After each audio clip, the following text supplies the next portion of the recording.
자, 우리 계속해서 구역 성경 공부하겠습니다. 오늘 지난주에 이어서 하나님의 성품에 관한 내용인데요. 우리 보편적 속성 두 번째입니다. 하나님의 이 성품은 크게 두 가지로 구분된다고 말씀드렸죠. 그 하나가 이 절대적 속성. 이 절대적 속성이라고 하면 하나님에게만 있는 속성을 말하는 것인데요. 그래서 이 절대적 속성은 공유하지 않았다. 그래서 비공유적 속성 이렇게 우리가 말을 합니다. 또 하나의 특성은 하나님의 성품 가운데 또 하나의 이 특성은 보편적 속성이죠. 보편적 속성. 이 보편적 속성은 하나님과 함께 인간에게도 나타나는 그런 성품입니다. 하나님에게도 있고 인간에게도 있는 것인데 이때 하나님에게도 있고 인간에게 있다고 하는 이유 때문에 그 성품이 동일하게 나타나느냐? 그렇지 않고 하나님에게는 완전한 성품이 되지만 우리 사람에게는 그런 성품이 있는 것이지 불완전하죠. 그래서 이 보편적 속성을 우리가 인간과 함께 나타나는 속성을 해가지고 공유적 속성이라고 이렇게 말합니다. 자, 오늘 두 번째 이어서 이 하나님의 선하심에 관한 그런 내용이죠. 하나님의 성품 가운데 하나님은 선하신 하나님이다 그랬습니다. 마가복음 10장 18절에 보니까 하나님 한 분 외에는 선한 이가 없느니라 그랬습니다. 하나님만 유일하신 선이시다 이렇게 말하는 것이죠. 물론 여기서 말하는 선은 완전한 선을 말하는 거예요. 완전한 선. 그래서 이 하나님이 선하시다고 할 때 이 선은 본질적으로 하나님은 선하시다. 하나님은 본래 선하시라 이 말입니다. 그리고 그 본래 선하신 하나님이시니까 어떻습니까? 피조물을 대할 때도 하나님은 선하게 대하신다는 거죠. 왜? 본래 하나님은 선하신 분이니까. 여러분 우리가 어떤 사람이 참 이렇게 착하고 선하게 이렇게 살아갈 때 저 사람은 원래 선한 사람이야 이렇게 말하잖아요. 그런 선이 사람에게도 나타나지만 하나님은 본질적으로 선하신 분이에요. 원래 선하신 분이에요.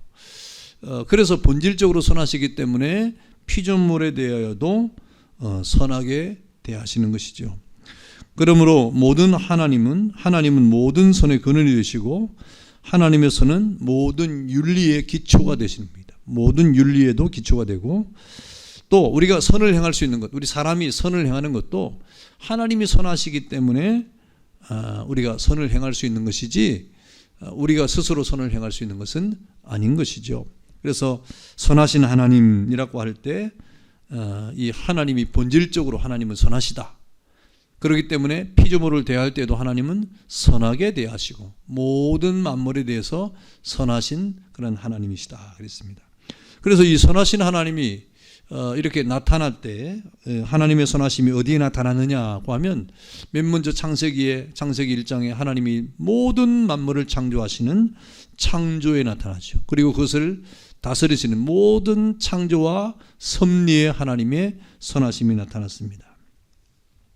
그래서 창세기 1장에 보면 하나님이 모든 만물을 창조하시고 뭐라고 말씀하십니까? 보시기에 좋았더라 그랬어요. 보시기에 좋았더라. 보시기에 심히 좋았더라. 좋았다라고 하는 말이 선이라는 말이 아닙니까? 그래서 하나님은 이 세상의 모든 만물을 만드실 때도 하나님 자신이 선하시기 때문에 선하게 창조했다 이 말입니다. 그래서 이 세상의 모든 만물을 만드실 때 이 선이 얼마나 아름다운 것인가 하는 것이 실제로 나타났기 때문에 하나님이 보시기에 좋았다라고 선언을 하신 것입니다. 여러분 시편 145편에 이 하나님의 선하심에 대한 그런 내용을 시편이 말하기를 여호와께서는 모든 것을 선대하시며 그 지으신 모든 것에 공유를 베푸시는도다. 모든 사람의 눈이 주를 앙망하오니 주는 때를 따라 그들에게 먹을 것을 주시며 손을 펴사 모든 생물의 소원을 만족하게 하시나이다 그랬어요. 그러니까 이 하나님의 선하심은 모든 창조와 섭리에 나타났음을 이렇게 찬양을 하고 있는 겁니다. 그 다음에 이 하나님의 선하심은 창조와 섭리에 나타나는데 또 모든 피조물을 향해 베풀어지지만 그러나 성도를 향해 더욱더 풍성히 베풀어집니다. 하나님의 이 선하심이 모든 창조물 피조에 대한 모든 피조물에 대해서 나타나지만 특별히 성도들에 대해서 더 풍성하게 베풀어지는 것이 하나님의 선하심이에요. 아까 말씀드린 것처럼 하나님은 모든 창조에 하나님의 선하심이 나타냈다고 말씀을 했습니다. 그런데 그 가운데 이 성도들을 향해 예수 믿는 사람들, 하나님의 자녀들을 통해서 하나님의 선하심은 더욱더 풍성하게 나타내십니다. 왜 그렇습니까? 왜 하나님은 이 성도들에게 하나님의 사랑을 더 풍성하게 나타낼까요? 더 많이 나타낼까요? 꼭 간단하죠. 하나님은 우리 아버지시기 때문에, 다시 말하면 성도들의, 예수 믿는 자들의 아버지이기 때문에 이 하나님께서는 그 성도들을 향하여 하나님의 사랑을 더욱 풍성하게 나타내시는 것입니다. 그래서 오늘 이 하나님의 자녀들은 어떻습니까? 하나님이 그렇게 풍성한 은혜를 베푸시니까 우리는 어떻게 하겠어요? 감사합니다 해야 되겠죠. 그래서 모든 성도들은 하나님께서 베푸신 선에 대해서 늘 감사하고 또 하나님을 섬기고 그 복을 사용하기를 바라는 거죠. 그래서 또 주신 복을 하나님께 영광 있는 데 사용하기 때문에 하나님은 이를 기뻐하시고 더 많은 것으로 더 충만하게, 그러니까 정말 더욱더 풍성한 것은 하나님이 그 자녀들이기 때문에 더 풍성하게 나타나고, 그 자녀들인 성도들은 이것 주신 것에 대한 감사함으로 하나님 앞에 영광 돌리고 기뻐하고 또 감사하고, 그 은혜에 보답하니까 하나님이 또 은혜를 베푸시고 그 은혜에서 또 감사하고, 이렇게 계속적인 순환이 되어지는 것이죠. 그러니까 하나님의 선하심이 그 모든 사랑하는 하나님의 자녀들인 성도들에게 더 풍성하게 나타날 수밖에 없지요. 그래서 이 하나님의 선하심은 그 모든 피조물을, 모든 피조물, 창조와 섭리에 나타나는데 특별히 하나님의 성도들에게 더 풍성하게 나타내는 것입니다. 그래서 하나님의 선하심이 성경에 가득 차 있어요. 네, 성경은 하나님의 자녀들을 향한 말씀이니까 거기 얼마나 하나님의 선하심이 나타나는지 몰라요. 그래서 사람들이 사는 겁니다. 성도들이 살아나는 겁니다. 그 다음에 하나님의 속성 가운데 또 하나는 무엇입니까? 하나님이 사랑이 많으시다는 것. 사랑이 많으시다. 사랑이 많으신 하나님 그랬습니다. 요한일서 4장 8절에 보니까 하나님은 사랑이시다 그랬습니다. 하나님은 사랑이시니라. 하나님의 선이 그 이성적 피조물들을 향하여 나타날 때, 이 하나님의 선이 나타날 때 이 선이라고 하는 것이 더 구체적으로, 더 고상하게, 더 세밀하게 나타나는 그런 이 어떤 면이 있는데, 그것을 표현한 것이 뭐냐면 그것이 바로 사랑이에요. 사랑. 그것이 하나님의 사랑이에요. 하나님의 선이 나타났습니다. 하나님의 선하심이 나타났습니다. 라고 우리가 보편적으로 말하지만 거기에 이 하나님의 선이 더 고상한 그런 성격을 띠게 되는데 그것이 바로 사랑이라는 겁니다. 그래서 하나님은 이 세상을 사랑했다고 말하고, 하나님은 모든 만물을 사랑하시고, 하나님은 그 백성을 사랑하시는 것이죠. 그래서 그 사랑에 대해서 몇 가지 표현이 나오는데 그것이 뭐냐면 은혜, 자비 또는 오래 참으심, 이 세 가지입니다. 이 하나님의 사랑에 대해서 몇 가지 표현이 나오는데 그것이 뭐냐면 은혜라고 하는, 은혜도 하나님의 사랑이에요. 그 다음에 자비도 하나님의 사랑이에요. 또는 자비 또는 긍휼이라고 말하죠. 그 다음에 오래 참으심, 관용도 하나님의 사랑이에요.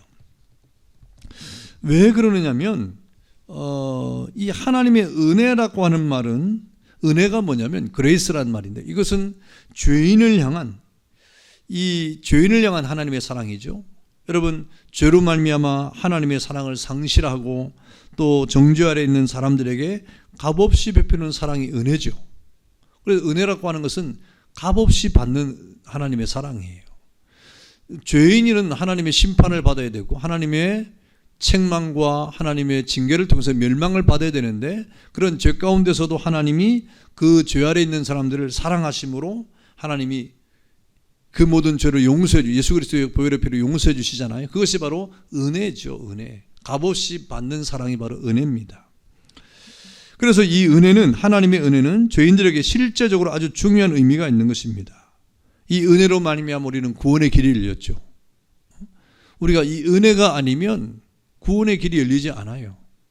하나님이 우리에게 은혜를 베푸시니까, 값없이 주는 하나님의 사랑, 이 은혜를 베풀어 주시니까 우리가 그 죄로부터 용서를 받고 구원이 우리에게 열린 것입니다. 그래서 은혜로 말미암아 우리는 이 예수 그리스도로 말미암아 구원이 우리에게 찾아왔고, 그것이 바로 하나님의 선물이지요. 하나님의 선물이지요. 그 은혜로 인해서 우리는 의롭다함을 받았고, 우리는 하나님의 자녀가 된 것입니다. 그래서 우리는 그 은혜로 말미암아 하나님의 자녀가 되어서 정말 우리는 영적으로 부유해졌고, 궁극적으로 저 영원한 하나님의 나라의 상속자가 된, 이 은혜로 모든 것이 된 거예요. 은혜로 우리가 예수 그리스도로 말미암아 구원의 길이 열렸는데, 그 구원의 길이 열리는데 하나님이 구원을 선포하고, 그 다음에 그 구원의 선포를 통하여 이 땅에 예수 그리스도를 보내시는 하나님의 선물인 예수 그리스도를 이 땅에 보내시고, 그 예수 그리스도로 말미암아 우리가 죄사함을 받고 의롭다 여김을 받고, 그 다음에 영적으로 부유한 복을 받으면서 영원한 하나님의 나라에까지 우리는 가게 되었다. 이게 다 은혜예요. 이게 은혜라고 하는 것입니다. 그러므로 우리 죄인들은, 다시 말하면 우리가 구원받았다고 하는 것은 하나님의 은혜로 아니면 있을 수가 없는 일입니다. 하나님의 은혜가 아니면 우리는 구원받기에 합당치 않죠. 그래서 우리는 그리스도 안에 있는 하나님의 은혜를 통해서 우리는 전폭적인 하나님의 사랑을 받게 된 겁니다. 그래서 하나님이 값없이 주는 이 사랑이 바로 은혜라고 하는 거죠. 하나님의 은혜라고 하는 거죠. 그런데 이 긍휼은 뭐냐? 긍휼, 자비, 이 mercy라고 하는 것인데, 이 자비라고 하는 건요, 하나님의 은혜가 인간을 하나님 앞에 있는 죄인으로 용서를 필요한 자로 생각한 것이라고 하면, 이 자비는 뭐냐면 인간의 상태를 말하는 거예요.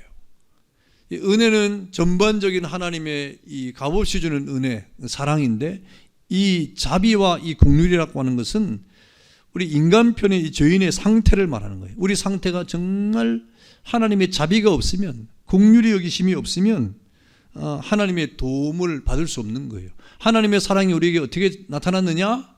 우리를 긍휼히 여기심으로, 우리를 자비롭게 여기심으로, 우리를 볼 때 하나님의 긍휼하심의 은혜가 발동이 되었다. 우리를 불쌍하게 보셨다는 말이에요.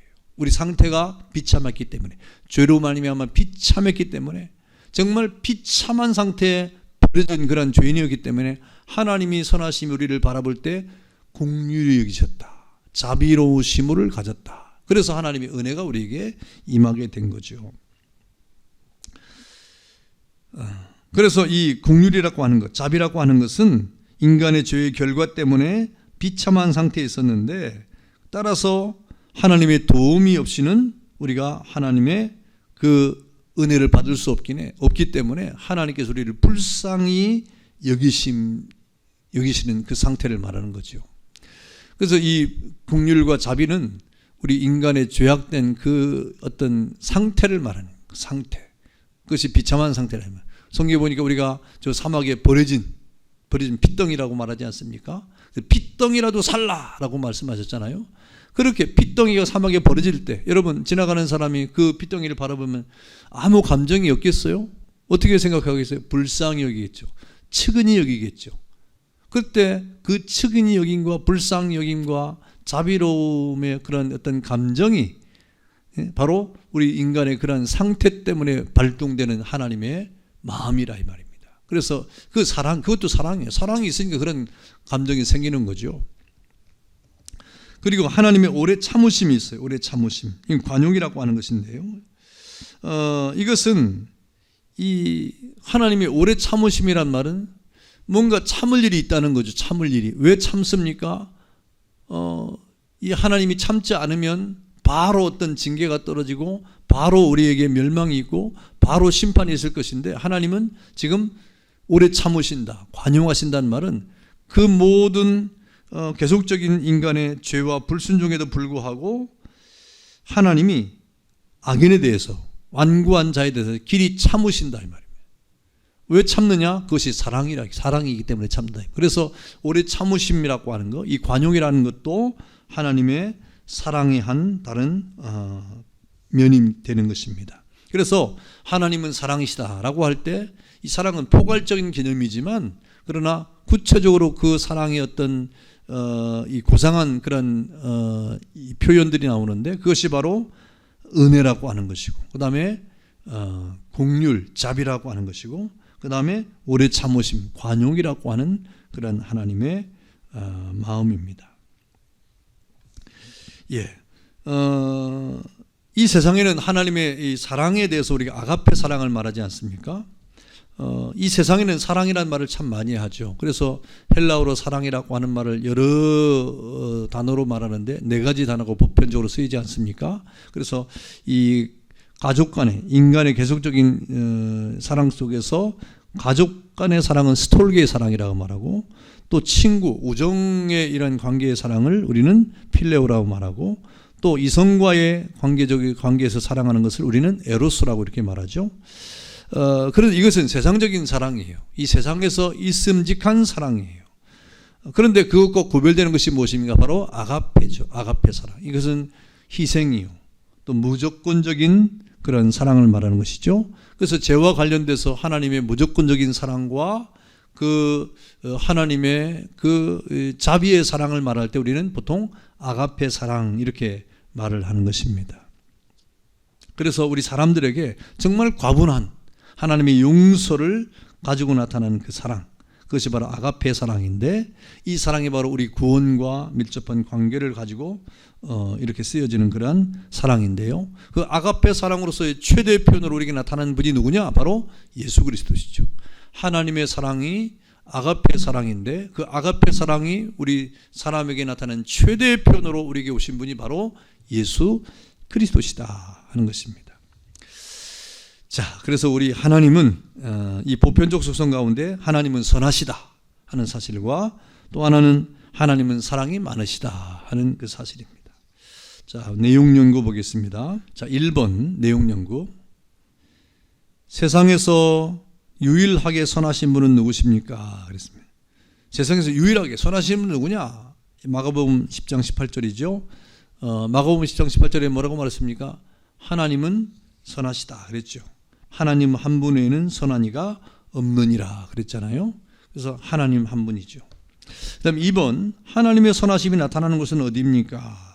하나님의 선하심이 어디에 나타나느냐? 어디 나타났습니까? 창조와 섭리에 나타났죠.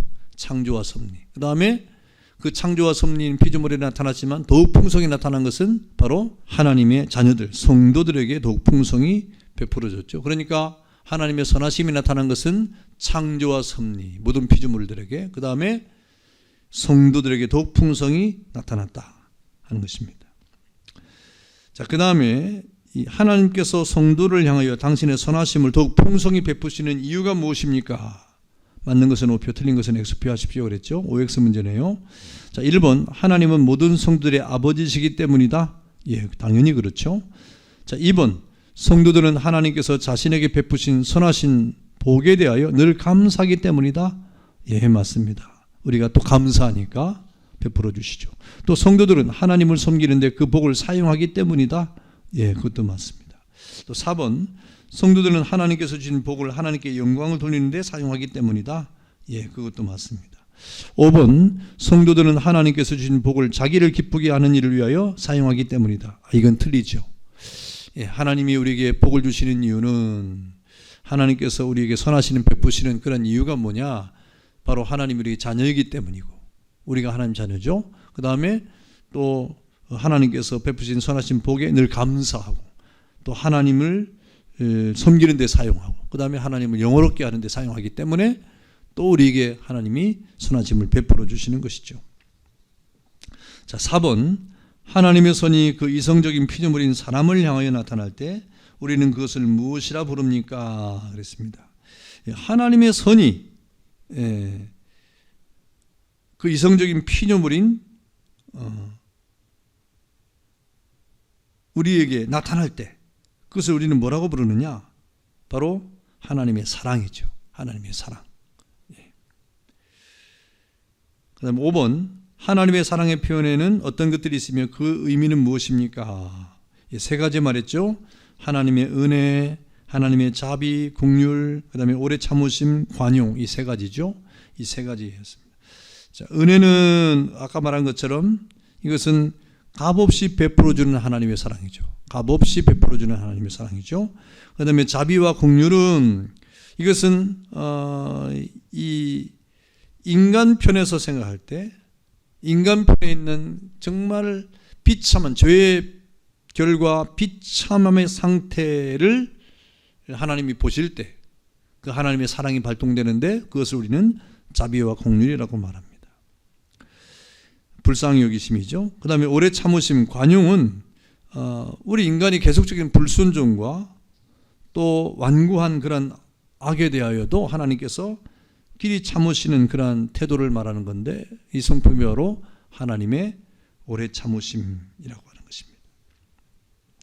자, 그 다음에 6번 아가페는 세상적인 사랑과 어떻게 다른지 가로 안에 알맞은 단어를 써넣으세요 그랬습니다. 자, 아가페는 세상적인 사랑과 다른데요. 자, 가로 넣기를 한번 해보겠습니다. 아가페의 사랑은 무엇입니까? 아가페의 사랑은 가로 넣기 누구에게? 죄인에게, 죄인이죠. 죄인에게 베풀어지는 하나님의 과분한 뭡니까? 용서를 나타내주는 그 다음에 무조건적 사랑이죠. 무조건적 사랑을 말한다. 그래서 이 아가페의 사랑의 최대 표현은 바로 예수 그리스도시다 하는 것입니다. 이렇게 우리 내용 연구를 해보았습니다. 오늘은 이제 하나님의 성품 가운데 보편적 성품 두 번째 시간의 내용인데요. 하나님은 선하시다, 하나님은 사랑이시다 하는 두 가지 성품을 우리가 살펴보았습니다. 하나님에게만 있는 것이 아니라 사람에게도 있는 것인데 하나님은 이 선하시고 사랑이 많으신 이 성품이 완전한 거죠. 그러나 우리 사람은 그 사랑도 있고 또 선함도 있지만 그러나 우리 사람에게 있는 것은 완전하지 않고 불완전한 결핍이 있는 틈이 있는 그런 성품이 될 것입니다. 그래도 우리는 예수 그리스도의 장성한 분량에 이르기까지 우리가 하나님의 선하심과 그 사랑을 닮아가도록 노력을 해야 될 것입니다. 감사합니다.